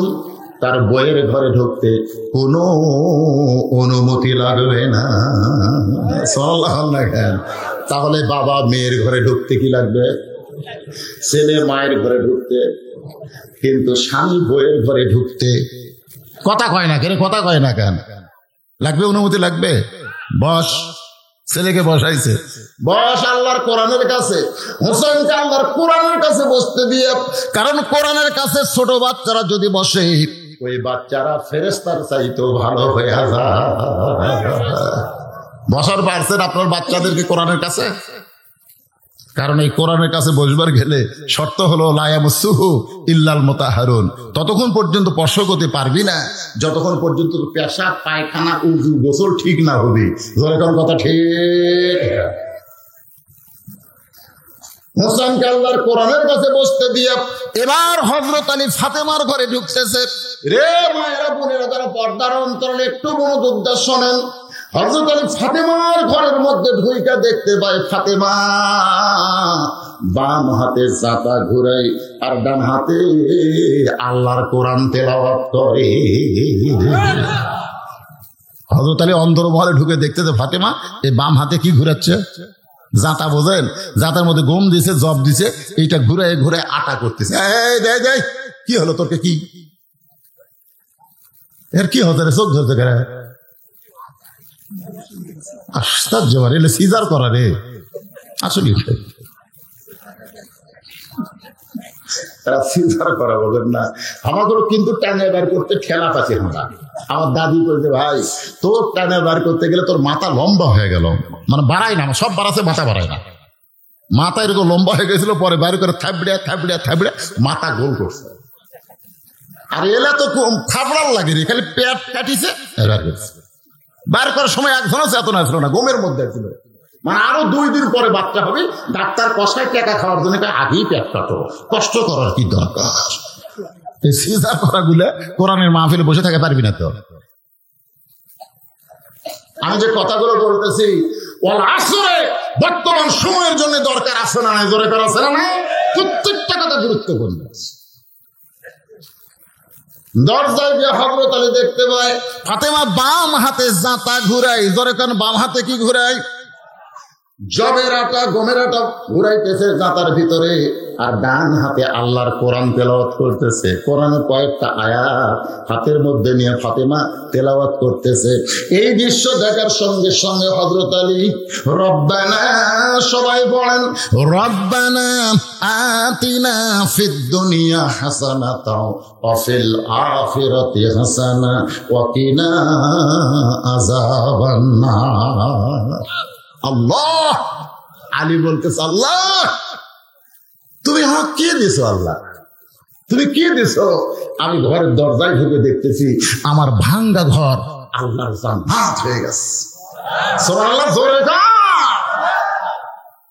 আমি দুনিয়াতে সম্পদ পাইনি, আমি দুনিয়াতে কিছুই পাইনি, আমার মতন গরিব কেউ নাই, কিন্তু তুমি আল্লাহ এমন একটা বউ দিছো, দরজার ঢুকে আমার কলিজা শান্তি রে। আর আল্লাহ আমাকে একটা বউ দিছে রে, দরজা ঢুকলে কলিজাতে আগুন ধরেছে রে। স্টার জলসা জি বাংলা দেখতেছে, আমার বউ স্টার জলসা জি বাংলা দেখার কারণে হিন্দুদের পূজার মধ্যে লোলো লোলো করে বাঁচতেছে। তোর কথা ঠিক কিনা? দরজা ঢুকলে কেমন হয়? আলী বলতেছে, আল্লাহ আমার ঘরে সম্পদ নাই, কিন্তু আমার ঘরে এমন একটা বউ আছে যেই বউটা হলো জান্নাত। এক হাতে জাতা ঘুরাই, এক হাতে আল্লাহ তোমার কোরআন তেলাওয়াত করে। সঙ্গে সঙ্গে ফাতেমা চমকে উঠছে, কারণ স্বামী যখন কোরআনের আয়াত তেলাওয়াত করছে, ফাতেমা চমকে ওঠে। জাতা ঘুরান বাদ, কোরআন তেলাওয়াত বাদ। সঙ্গে সঙ্গে জাতা ঘুরানো বাদ, কোরআন তেলাওয়াত বাদ। দুইটা বাদ দিয়ে স্বামীর সামনে এসে বলতেছে, আপনি তো কোরআন শরীফ পড়তেছেন, কোরআন শরীফ পড়তে পড়তে বইয়ের কথা মনে হচ্ছে, আপনি হঠাৎ কেন ঘরের দরজায়? আলী বলতেছে, আমি কেন দরজায় সেটা পরের কথা, তুমি জাতা ঘুরান বাদ দিলে, কোরআন তেলাওয়াত বাদ দিলে কেন? ফাতেমা বলে, স্বামী আপনি জানেন, স্বামী যখন বইয়ের কাছে আসবে তখন বইয়ের জন্য সমস্ত কাম হারাম, একটাই মাত্র কাজ স্বামীর কাছে খারাপ হওয়া। ধরে কেন? সুবহানাল্লাহ। আলী বলতেছেন, ঠিক আছে আমি ঘরের দরজা আসলাম, তুমি জাতা ঘুরান বাদ দিলে, দুনিয়া বাদ দিলে, কিন্তু আল্লাহর কোরআন তেলাওয়াত বাদ দিলে কেন? ফাতেমা বলতেছে, কোরআন তেলাওয়াত করা হলো নফল, আর স্বামীর কাছে দাঁড়ানো হলো ফরজ। সুবহানাল্লাহ কোন না কেন? এই মায়েরা শোনেন শোনেন। ফাতেমা বলতেছে, আল্লাহর নবী বলেছেন, আল্লাহর পরে কাউকে যদি সিজদা দেওয়ার হুকুম থাকতো তাহলে প্রত্যেকটা বউকে বলতাম স্বামীর পায়ে সিজদা করো। এই কথার দ্বারা নবী বুঝাইলেন আল্লাহ ছাড়া কাউকে সিজদা দেওয়া যাবে না, কিন্তু আল্লাহর কাছে বউদের কাছে সবচাইতে দামি এই মানুষটাই হইল তার স্বামী। আপনি যখন ঘরে ডাকছেন তখন আমার এই কোরআন তেলাওয়াত লাগবে না, নফল কোন ইবাদত লাগবে না। রাসূল বলেছেন স্বামীর অনুমতি ছাড়া বউদের নফল ইবাদত করা যাবে না। যদি স্বামী দেখে বউ নফল নামাজ পড়তেছে, যদি স্বামী বলে বিবি, সঙ্গে সঙ্গে নামাজ বাদ দেওয়া লাগবে। জি কি বলেন? এই যে নামাজ পড়তেছে, নামাজের মধ্যেই কথা বলা লাগবে যদি নফল হয়। শুধু ফরজ নামাজ যদি বউ আদায় করে, স্বামী ডাকলে কথা বলা যাবে না যতক্ষণ সালাম না ফিরাবে। আমার কথা কি বুঝতে পারলেন? স্বামীর হুকুম ছাড়া বউ কোনো নফল রোজা রাখা যাবে না। যদি কোনদিন স্বামী বলে রাতে ঠান্ডা লাগে গো, আসো দুপুর বেলা গোসলের আগে একটু, বউ বলতেছে নাউজুবিল্লাহ, কি কোন, আমি রোজা আছি। আল্লাহ ভাই তোর রোজা পানি ছেড়ে দে, তোর স্বামী ডাকছে, তুই রোজার বাহানা দিয়ে স্বামীর কাছে যাসনি, এই রোজা আমি আল্লাহ কবুল করব না। স্বামীর গুরুত্ব দেন না। স্বামী ডাকলে কথা কয় না, রহিমা কথা কয় না, ও রহিমা কথা কয় না। 3 বার যখন ডাকছে রহিমা, কি এত ডাকেন কেন, আমার কাজ না? তোর কি কাজ? স্বামী ডাকলে সব কাজ লাগতি মার, একটাই কাজ স্বামীর কাছে খারাপ হওয়া। জোরে করেন সুবহানাল্লাহ। ফাতেমা বলে, স্বামী গো, আপনি যখন ঘরের মধ্যে ঢুকছেন আমার একমাত্র কাজ হলো আপনাকে খুশি করা, বলেন কি করতে? বলে, ফাতেমা আমি ঢুকতে চাইনি, ঢুকতে চাইছিল তোমার ছেলে হোসাইন, কিন্তু হোসাইনকে থামায় দিয়ে আমি ঢুকছি। কতগুলো মেয়ে মানুষ দরজায় দাঁড়িয়ে আছে, ওই মেয়ে মানুষগুলো তোমার সঙ্গে দেখা করতে চাই। তুমি ফাতেমা যদি অনুমতি দাও তাহলে মেয়েদের জন্য দরজা খোলা হবে। ফাতেমা বলে, স্বামী গো আমার কোনো আপত্তি নাই, মেয়েরা যদি আমার সঙ্গে দেখা করতে চায় তাহলে আপনাকে কষ্ট করে পর্দার ব্যবস্থা করা লাগবে। মেয়েরা শুধু আমার সঙ্গে দেখা করতে চায়, আপনাকে কষ্ট করে পর্দার ব্যবস্থা করা লাগবে। কারণ পর্দার ব্যবস্থা করা এটা নারীদের দায়িত্ব না পুরুষের দায়িত্ব? জবান খুলে একটি কথা বলেন, আপনার বউ যদি বেপর্দা হয়ে ঘরে, বইয়ের কোনো দোষ নাই, সব দোষ আপনার। আপনি মনে করছেন হুজুর আমার বইয়ের পর্দার ওয়াজ আপনি করেন, আমার ওয়াজ দিয়ে আপনার বউ পর্দা করবি না ভাই। ফাতেমা বলতে, স্বামী গো আপনাকে কষ্ট করে পর্দার ব্যবস্থা করা লাগবে। আলী বলতেছে, রে ফাতেমা মেয়েরা মেয়ের সঙ্গে দেখা করবে, এখানে আবার পর্দার কি করা লাগবে? ফাতেমা বলে, স্বামী আপনি জ্ঞানের মাস্টার হবার পারেন, জ্ঞানের রাজা হবার পারেন, কিন্তু পর্দা বিষয়ে আমার চাইতে আপনি কম জানেন। সুবহানাল্লাহ কেন? ফাতেমা স্বামীকে বলতেছে যে স্বামী সম্পর্কে রাসূল বলেছেন, আনা মাদিনাতুল ইলমে ওয়া আলী বাবুহা, আমি হচ্ছে ইলমের শহর, আলী হচ্ছে তার দরওয়াজা। আর সে আলীকে বলতেছে আপনি জ্ঞানের রাজা হতে পারেন, কিন্তু পর্দা বিষয়ে আমার চাইতে আপনি কম জানেন। আপনারা বলেন তো, বউ যদি স্বামীকে বলে কম জানেন, তার স্বামীর মন খুশি হয় না বেজার হয়? কথা কয় না। কারণ প্রত্যেকটা স্বামী চায় যে বইয়ের চাইতে আমি বেশি জানি। আমার মায়েরা যারা পর্দার অন্তরে নেক আমলের মধ্যে আপনাদের পর্দার কথা আছে, স্বামীর খেদমতের কথা আছে। এই কথাগুলো আমি আপনাদের বোঝানোর জন্য বলতেছি। মা, একটু মনোযোগ দিয়ে শোনেন।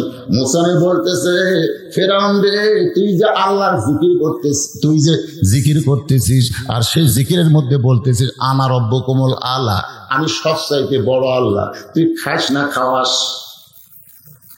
তুই কি খাস না খাওয়াস?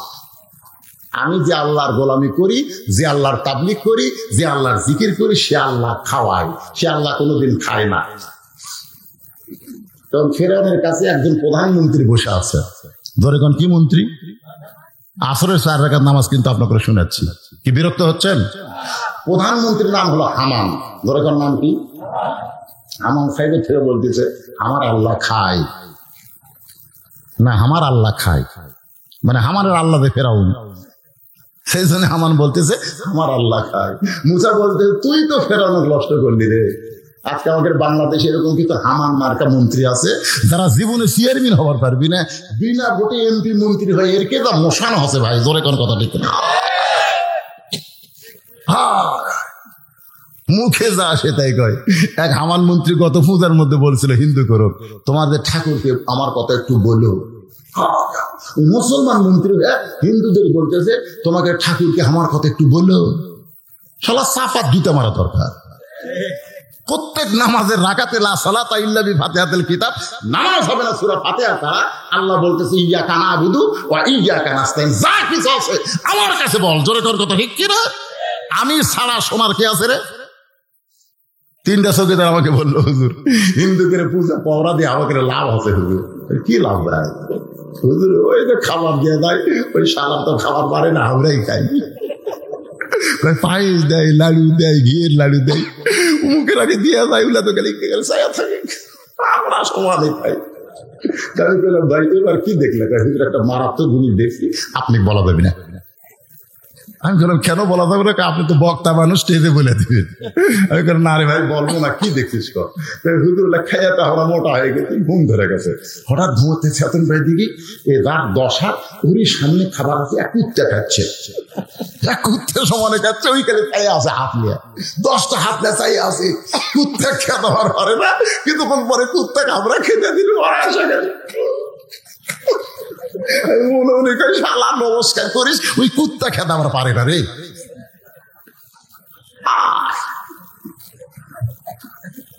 আর আমাকে মন্ত্রী বলতো তোমাকে ঠাকুরের একটু আমার কথা কইও।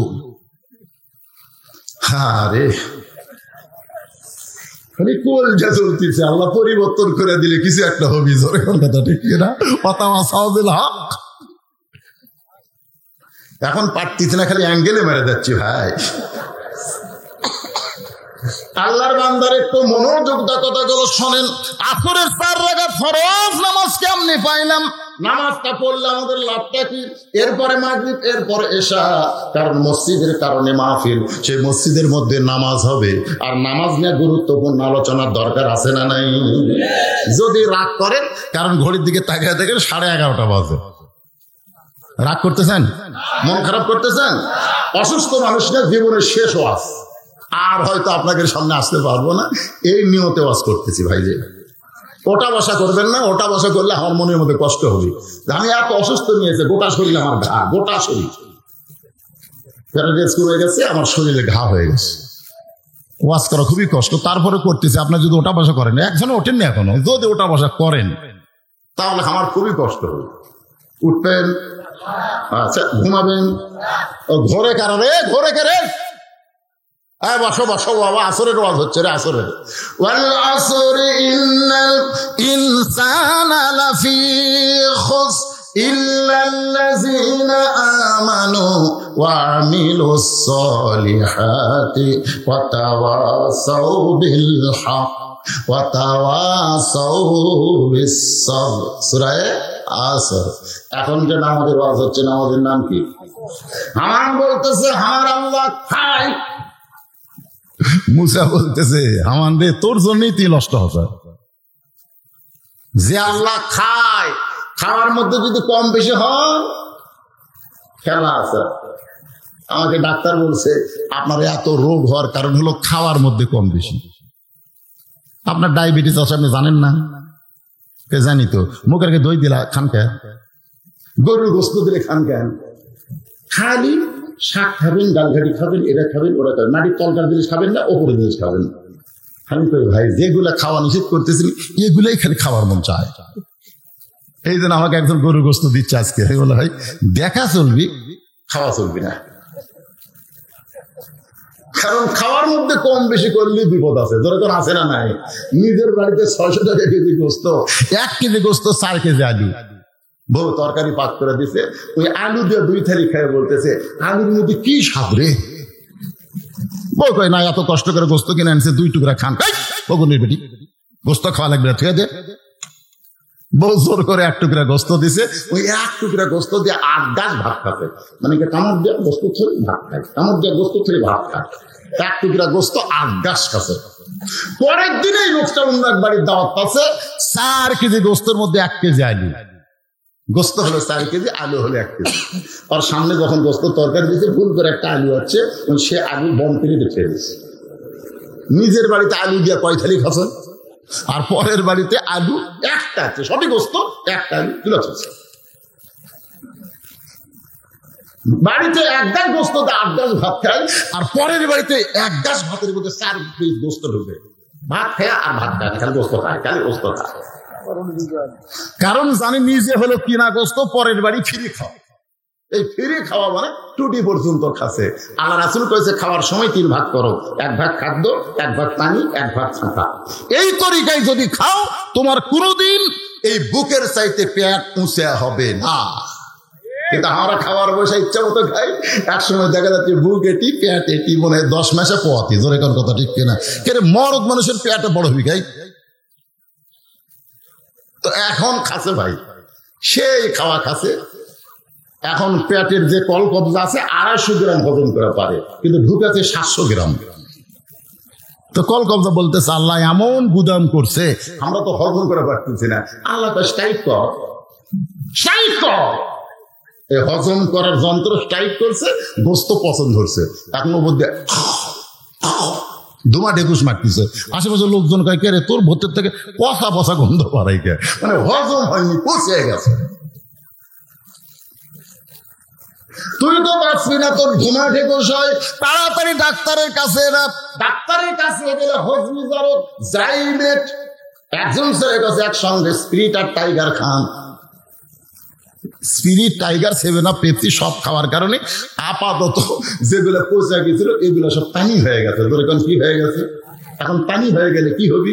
তরকার জিনিস যে গিরে আছে এই গিরে আলগা হচ্ছে। এর নাম হলো পাতলা পায়খানা। জোরে বলেন কি পায়খানা?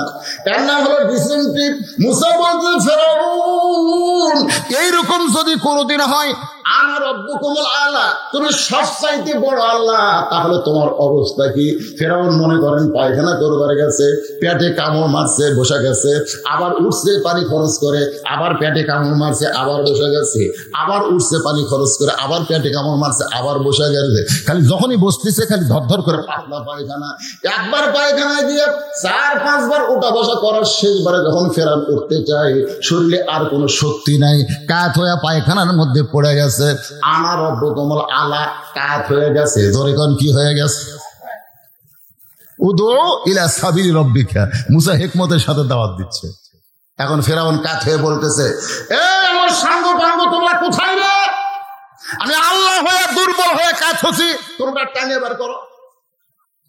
ফেরাউনের সাঙ্গ পাঙ্গ পায়খানার দরজা খুলে দেখে আল্লাহ কাত।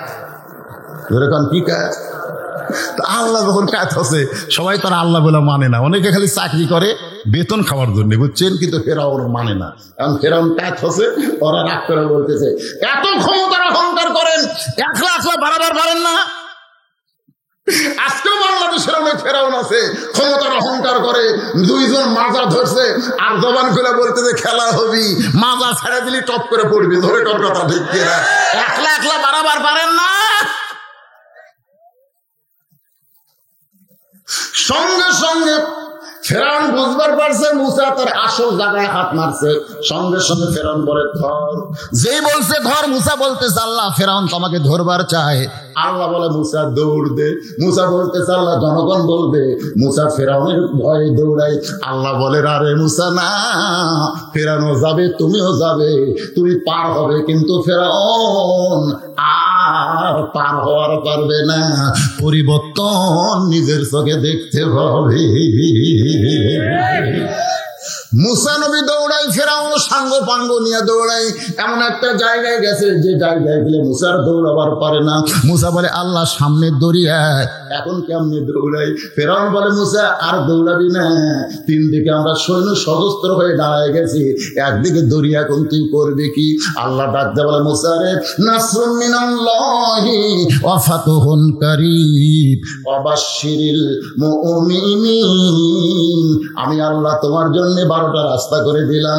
সাগর যখন রাস্তা হয়ে গেছে, মুসা নবী নীল সাগরের তলদেশে রাস্তায় গিয়া এক নিয়তে 4 রাকাত নামাজ আদায় করে। আল্লাহ বলে হাবিব ওই সাগরের তলদেশে মুসা নবীর 4 রাকাত নামাজ আমি আল্লাহর এতই ভালো লাগছে গো, আমি আপনার উম্মতের জন্য আসরের 4 রাকাত হিসাবে দিয়ে দিলাম।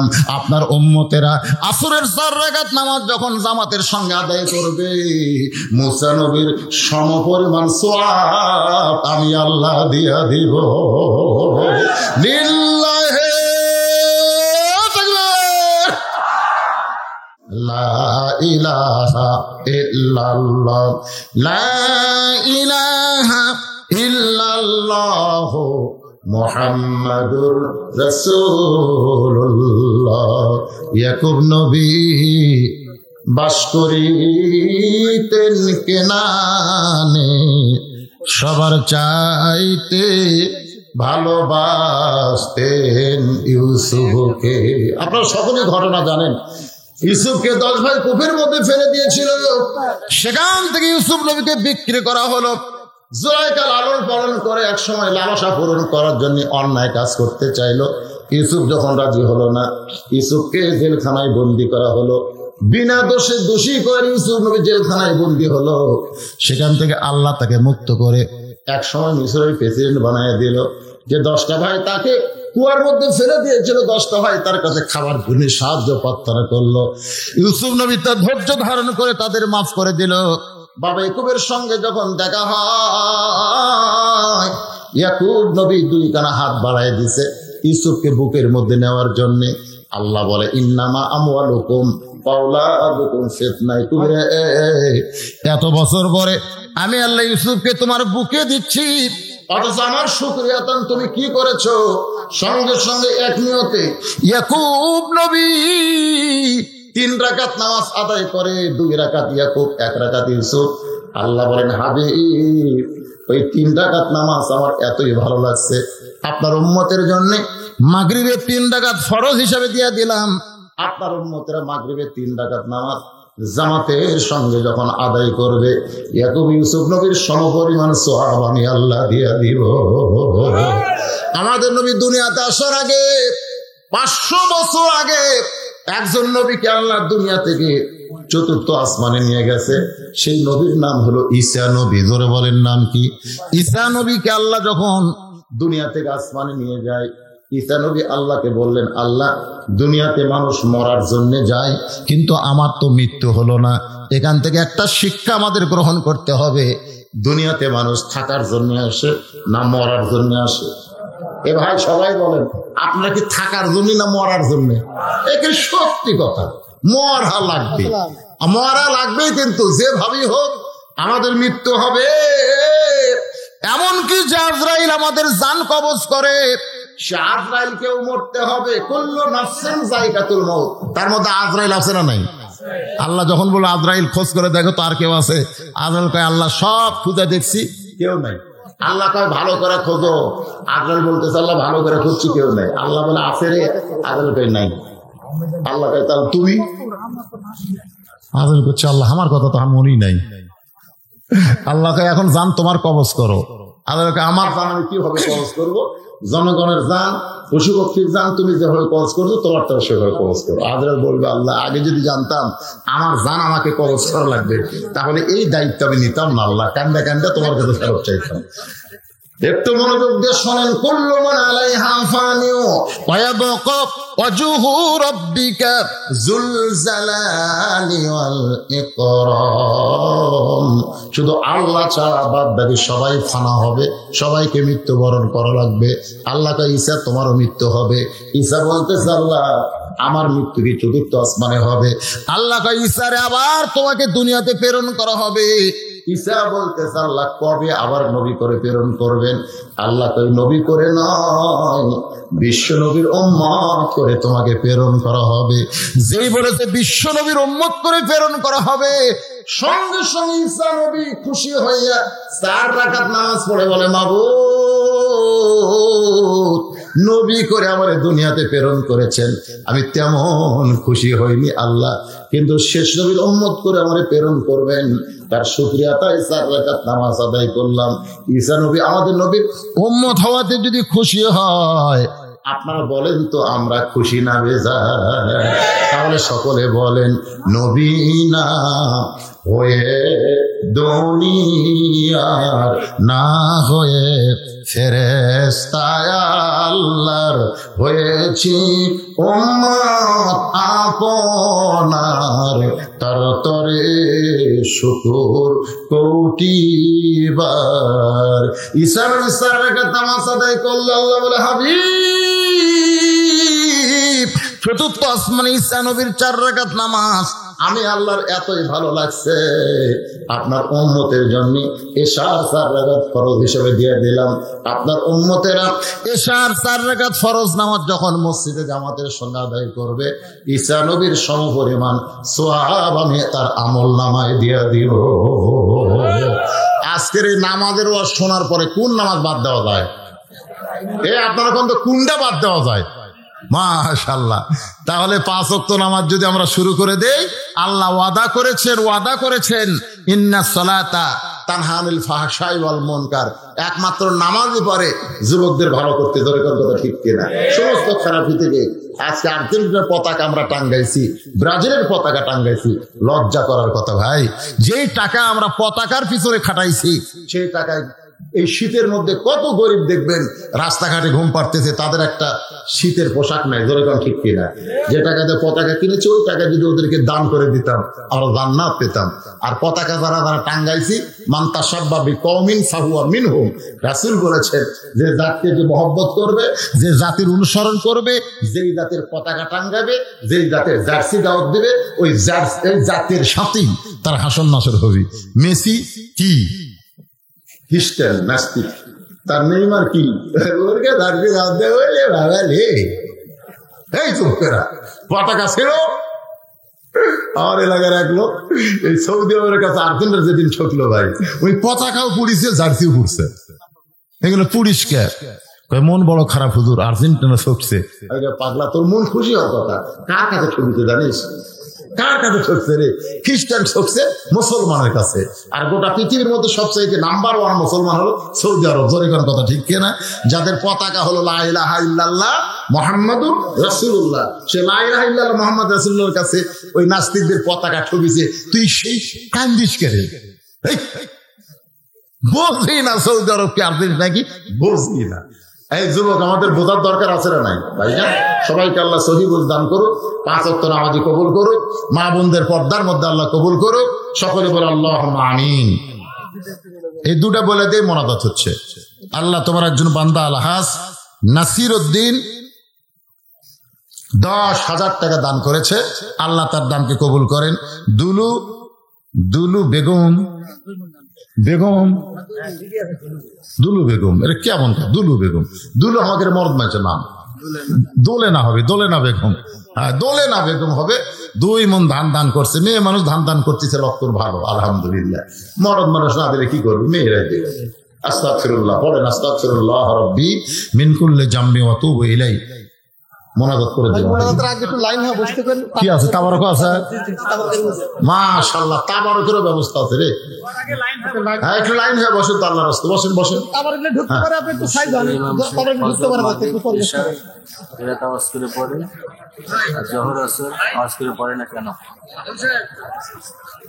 কি করলেছে মসজিদের ইমাম সাহেব ফজর, মাগরিব, ইশা এর সময় কেরাত আওয়াজ করে পড়ে এবং জোহর আসর আওয়াজ করে পড়ে না কেন? আল্লাহ কোন? এটা আল্লাহর হুকুম। মা তাকুমুর রাসূলু ফাখুযুহু ওয়া মা নাহাকুম আনহু ফান্তাহু। আমাদের নবী আমাদের যেটা শিক্ষা দিয়েছেন আমরা সেই শিক্ষার মধ্যে চলবো। তোরা ঠিক কি না? আসর জোহরে নবী আসতে বলেছে, মাগরিব ফজর এশায় জোরে পড়েছে, এই নবীর অনুসারে আমরা অনুসরণ করতেছি। এখানে কোনো প্রশ্ন চলবে? মায়ের কাছে কোনদিন প্রশ্ন করছেন, মা আমি তাকে আব্বা ডাকি, কেমনে আব্বা হলো? কেমনে আব্বা হলো? মা যদি কয় তোর মন চায় আব্বা ডাক, না হয় ডাকিস না, কেমনে হলো আমি বলবার পারবো না। ইসলামের কিছু প্রশ্ন আছে যেগুলো প্রশ্ন করা যায় না। একজন আমাকে বলছে যে হুজুর সূরা ফাতিহা হলো কোরআনের মা, তো কোরআনের বাপ কোন সূরা? আমি বললাম কে রে পাগলা, নবীর কথা মতো সূরা ফাতিহা কোরআনের মা পাইছি, বাপ তো পাইনি। তুই যখন বাপ শুনবার চাস তাহলে শোন, ঈসা নবী বাপ ছাড়াই জন্ম হয়েছে। ঈসা যদি বাপ ছাড়া জন্ম হয়, কোরআনও বাপ ছাড়া মায়ের মধ্যে তো হতে পারে। ধরে কোন কথা ঠিক কি না? তো যাই হোক, এগুলো আমাদের প্রশ্ন করা ঠিক না। ভাই লাইন হয়ে বলছেন আপনারা? যারা তবরক দিবেন তারা কি রেডি? তবরক রেডি হয়েছেন? মোনাজাতের মধ্যে দিবেন না পরে দিবেন? মোনাজাতের ভিতরে দিবেন। তাহলে তারা রেডি হবে না, হইচই করবেন না। আপনারাও হাত না তুললেও আমিন আমিন করে তাবারক দিচ্ছেন, আমিন আমিন করে তাবারক দিবেন। আল্লাহুম্মা আমিন, আল্লাহুম্মা আনতাস সালাম ওয়া মিনকাস সালাম, তাবারাকতা ইয়া যাল জালালি ওয়াল ইকরাম। আয় আল্লাহ, অসুস্থ শরীর নিয়ে সেই মাগরিবের নামাজের পর থেকে রাত 12:30 বাজতেছে, আল্লাহ দীর্ঘ সময় পর্যন্ত তোমার পাগল বান্দা বান্দিরা আরামের বাড়ি আরামের ঘুমকে বাদ দিয়া কোরআন হাদিসের মহব্বত কলেজার মধ্যে নিয়া এই জান্নাতের বাগানে বসে বসে আলোচনা শোনার শেষে আমি গুনাহগারের সঙ্গে রহমতের দরজায় ফকির হয়ে দোকানা হাত তুলেছে। মেহেরবানি করে আজকের মাহফিল আমাদের সকলের হেদায়েতের জন্য, নাজাতের জন্য, জান্নাতের জন্য কবুল করো। এই মাহফিলের শুরু থেকে শেষ পর্যন্ত যত আলোচনা হয়েছে আল্লাহ, এর মধ্যে যদি ত্রুটি হয়, ভুল হয়, মাফ করে দিও। এর জাহাদিয়া মঞ্জুর করো। সোনার মদিনায় নবী পাকের রওজা মুবারকে আল্লাহ কবুল করো। মদিনা কত সুন্দর নাম, মদিনা যে মানুষটা কত সুন্দর। ইমানের হালে যদি চাঁদ ভরা মুখকে একবার দেখতে পায়, তার জন্য আল্লাহ জাহান্নামের আগুন হারাম করে দেয়। কত স্বপ্ন দেখেছি জীবনে, এমন একটা স্বপ্ন আমাদের দেখার তৌফিক দিও আল্লাহ, যে স্বপ্নে নবীজির সোনা মুখ আমাদের নসিব হয়। তামাম আম্বিয়ায়ে কেরাম, আসহাবে কেরাম, তাবিঈনে কেরাম, উম্মাহাতুল মুমিনিন, জান্নাতুল বাকি, জান্নাতুল মাওয়া, পৃথিবীর যত গোরস্থানে যত মুর্দা শুয়ে আছে আল্লাহ সকলের আরওয়াহ ফরেহা দিয়া কবুল করো। ও মাবুদ, এই কান্দিপাড়া গোরস্থানে যত মুর্দা শুয়ে আছে আল্লাহ সকলের কবরকে জান্নাতের টুকরা বানিয়ে দাও। আমরা যারা হাত তুলেছি, আমাদের জনম দুঃখনী মা যাদের কবরে চলে গেছে, ছোট্ট একটা শব্দ হলো মা, এই দরদের মা যাদের কবরে গেছে আল্লাহ মেহেরবানি করে মায়ের কবরকে জান্নাতের টুকরা বানিয়ে দাও। বাবার বাড়িঘর সবই আছে, আমি সহ আমরা যারা বাবা হারাইতিম হয়ে গেছি আল্লাহ মেহেরবানি করে বাবার কবর জান্নাতের টুকরা বানাও। আমাদের দাদা দাদি, নানা নানি, শ্বশুর শাশুড়ি, আত্মীয় স্বজন যাদের কবরে চলে গেছে আল্লাহ কবরবাসীদের মাফ করে দাও। মাবুদ, আজকের মাহফিলকে আল্লাহ তুমি কবুল করো।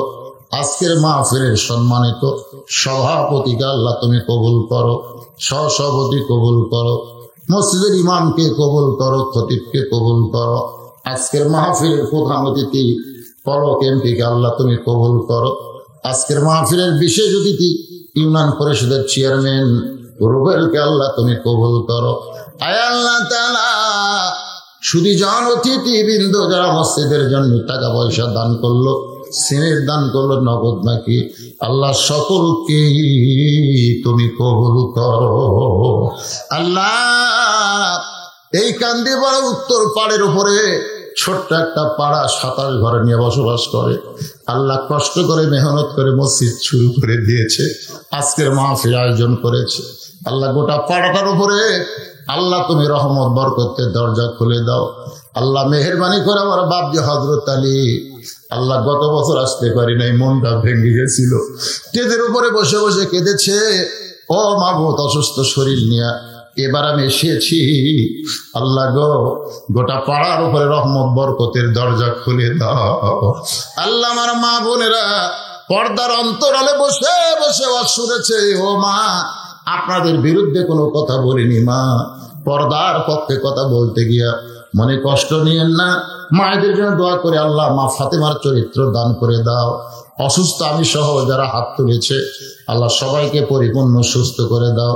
গোটা বাংলাদেশের উপরে রহমত বরকতের দরজা খুলে দাও, দুর্ভিক্ষ দিও না আল্লাহ।